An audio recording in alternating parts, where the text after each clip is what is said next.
तो चलिए हम बात करते हैं रामधारी सिंह दिनकर के जीवन परिचय के बारे में। ठीक है, तो सबसे पहले आपको जीवन परिचय हेडिंग देनी है। हेडिंग लिखने के बाद से आपको नीचे कुछ ऐसी चीज़ें लिखनी है जिससे एग्जामिनर आकर्षित हो जाए। तो क्या क्या लिखना है, देखिए। श्री दिनकर जी का जन्म सन 1908 ईस्वी में बिहार के सिरमिटिया घाट नामक ग्राम में एक साधारण परिवार में हुआ था। इससे आपको ये पता चला कि आप किसी भी कवि या लेखक का जीवन परिचय लिखेंगे, सबसे पहले उनकी जन्मतिथि और उनका जन्म कहाँ हुआ था, जन्म स्थान के बारे में लिख देंगे। ठीक है, तो दिनकर की अगर बात करें तो इनका जन्म 1908 ईस्वी में हुआ था और सिरमिटिया घाट नामक ग्राम में हुआ था। ठीक है, और एक साधारण परिवार से ये थे। ठीक है, इतना आपको बात याद रखनी है। अगली है, इनकी प्रारंभिक शिक्षा घर पर ही हुई थी। इनकी प्रारंभिक शिक्षा घर पे ही हुई थी क्योंकि एक साधारण परिवार से थे। ठीक है, तो बड़ी बड़ी स्कूलों में पढ़ नहीं सकते थे। हाई स्कूल पास करने के बाद ही इन्होंने प्राण भंग नामक काव्य पुस्तक लिखी।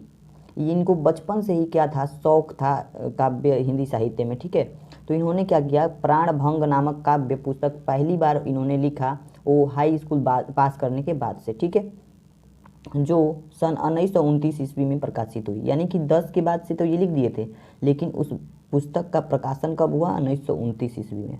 बीए की परीक्षा उत्तीर्ण करने के बाद उच्च माध्यमिक शिक्षा विद्यालय में प्रधानाध्यापक रहे। बीए की परीक्षा जब इन्होंने पास कर ली तब ये उच्च माध्यमिक शिक्षा विद्यालय में प्रधानाध्यापक भी रहे। इसके बाद ये बिहार विश्वविद्यालय के हिंदी विभाग के अध्यक्ष पद पर कार्य किए। बिहार के विश्वविद्यालय जो था उसमें अध्यक्ष पद पर कार्य किए। आगे है, इन्हें ज्ञानपीठ और साहित्य अकादमी के पुरस्कारों से सम्मानित किया गया। ये इतने बड़े अब लेखक हो चुके थे, इतने बड़े गद्यकार, इतने बड़े कवि हो चुके थे कि इनको साहित्य अकादमी के पुरस्कारों से सम्मानित किया गया। ठीक है, आगे आपको क्या लिखना है, सन 1959 में देखिए आपको क्या करना है, एक चीज़ों पर ध्यान देनी है। आपको सेंटेंस बहुत ही अच्छे यूज़ करने हैं, ऐसे प्रभावशाली वर्ड लिखने हैं आपको, ऐसे प्रभावशाली शब्द लिखने हैं जिससे कि कोई पढ़ने वाला कहे कि हाँ इसके पास कुछ नॉलेज है, हिंदी का छात्र है। ठीक है, तो इसमें क्या लिखना है, सन 1959 में भारत सरकार ने इन्हें पद्म भूषण की उपाधि से अलंकृत किया। इनको पद्म भूषण पुरस्कार से भी नवाजा गया। ठीक है, किनको, दिनकर जी को। इस प्रकार हिंदी की अनवरत सेवा करते हुए सन 1974 ईस्वी में हिंदी साहित्यकाश का यह दिनकर सदा सदा के लिए अस्त हो गए। देखिए कितनी अच्छी बात लिखी गई है यहाँ पे। देखिए 1974 ईस्वी में, यानी कि जब इनका मृत्यु हुआ, यहाँ पे आपको वर्णन किस प्रकार से करना है कि आपको ऐसा नहीं करना है कि उनकी डेथ हो गई या फिर उनका स्वर्गवास हो गया। इस तरह से अगर आप लिखेंगे तो कोई भी पढ़ने वाला आदमी कहेगा कि हाँ लड़के के पास नॉलेज है और अच्छी चीज़ें यहाँ पे लिखा है। तो इनकी जब मृत्यु हुई 1974 ईस्वी में, इसको आप प्रदर्शित किस तरह से करेंगे, 1974 ईस्वी में हिंदी साहित्यकाश का यह दिनकर सदा सदा के लिए अस्त हो गए। यानी कि दिनकर मतलब क्या होता है, सूर्य होता है। ये तो हो गई जीवन परिचय की बात। ठीक है, जीवन परिचय इतना लिखने के बाद से आपको दूसरी हेडिंग देनी है उसी में, यानी कि रामधारी सिंह दिनकर जी के जीवन परिचय के बारे में ही। जीवन परिचय पहली हेडिंग करने के बाद से दूसरी हेडिंग आपको साहित्यिक परिचय की देनी है। और साहित्यिक परिचय में आपको क्या लिखना है, चलिए देखते हैं। तो दूसरी आपको हेडिंग देनी है साहित्यिक परिचय। ठीक है, साहित्यिक परिचय में आपको क्या लिखना है, दिनकर जी आधुनिक युग के एक ऐसे उदीयमान साहित्यकार थे जिन्होंने बाल्यावस्था से लेकर वृद्धावस्था तक हिंदी साहित्य की सेवा की। ठीक है, सेवा करते रहे। देखिए ये जो थे ना रामधारी सिंह दिनकर, ये बाल्यावस्था से, बचपन से ही इनको हिंदी साहित्य में रुचि थी और हिंदी साहित्य में इन्होंने बहुत सारी रचनाएं लिखी और इस प्रकार से हिंदी साहित्य की सेवा करते रहे। इन्होंने अपने गद्य के माध्यम से भारतीय संस्कृति, दर्शन और कला का गंभीर विवेचन प्रस्तुत किए। क्या किए, ये इन्होंने इतनी रोचक अपने रचनाएं लिखी, इतनी अच्छी रचनाएं लिखी जिससे कि भारत की संस्कृति, दर्शन और भारत की कला सब कुछ विवेचित प्रस्तुत हो सके। आगे है हमारा, अतः हिंदी साहित्य के प्रणेताओं में दिनकर जी का स्थान दिनकर के सदृश सर्वोच्च रहेगा।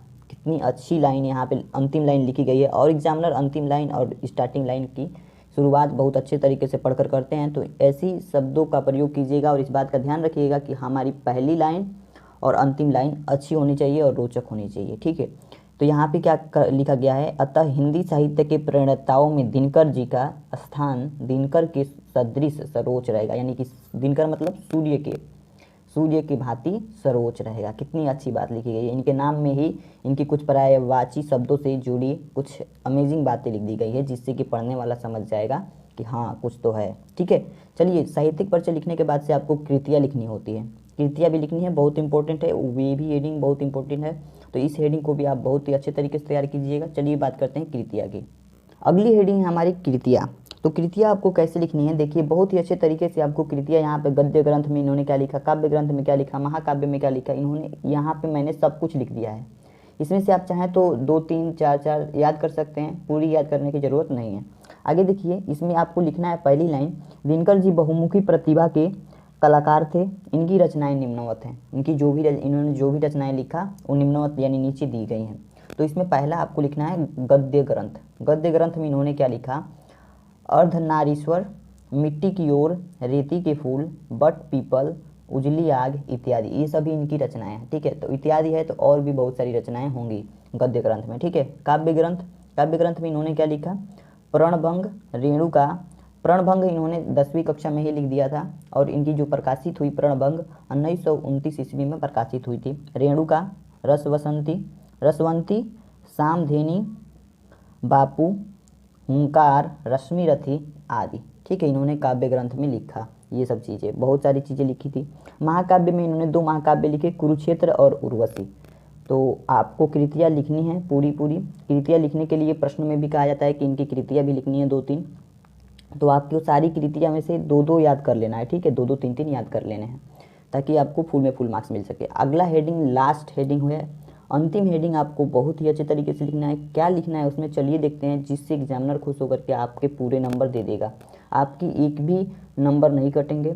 अगर आप इस जीवन परिचय को तैयार कर लेते हैं तो इस जीवन परिचय में आपको एक भी नंबर नहीं कटेगा, इसका मैं पूरा दावा करता हूँ। ठीक है, अंतिम हेडिंग आपको देना है हिंदी साहित्य में स्थान। दिनकर जी का हिंदी साहित्य में क्या स्थान था, इन्होंने क्या क्या किया, इसमें पूरा मतलब इसका मतलब हुआ कि आपको पूरी समरी लिखनी है। इन्होंने जो भी किया, जो भी इनको सम्मान मिला, इनका जो भी स्थान था, वो चीज़ें यहाँ पे लिखनी है। कैसे लिखनी है, छोटी सी चीज़ है, थोड़ा सा आपको लिखना है जिससे एग्जामिनर खुश होकर के आपको पूरे नंबर देगा। दिनकर जी आधुनिक युग के एक ऐसे उदीयमान साहित्यकार हैं जिन्होंने बाल्यावस्था से वृद्धावस्था तक हिंदी साहित्य की अनवरत सेवा की। ठीक है, आपको पता ही है कि दिनकर जी जब 10th क्लास में थे यानी हाई स्कूल में थे, तभी उन्होंने प्रणभंग नामक कविता का उल्लेख किया था और 1929 में इन्होंने प्रकाशित करवा दिया था। ठीक है, तो शुरू से लेकर के यानी बाल्यावस्था से वृद्धावस्था तक, जब तक बूढ़े हो गए तब तक ही इन्होंने हिंदी साहित्य में रचनाएं लिखते रहे। ये हृदय से कवि और कुशल गद्यकार के रूप में साहित्य जगत में माने जाते हैं। बस इतनी चीज़ें लिखनी है आपको। तो आशा करता हूँ दोस्तों आपको रामधारी सिंह दिनकर के जीवन परिचय बहुत ही अच्छे तरीके से समझ में आ गए होंगे।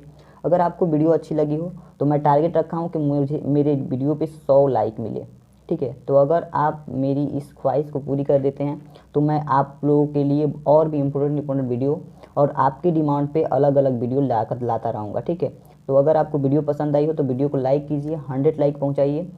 अगर आपको किसी भी टॉपिक पे वीडियो चाहिए तो उस टॉपिक को कमेंट करके ज़रूर बताएं, मैं हर एक टॉपिक पे वीडियो बनाऊँगा। ठीक है, आज के लिए इतना ही, मिलते हैं नेक्स्ट वीडियो में। Thank you.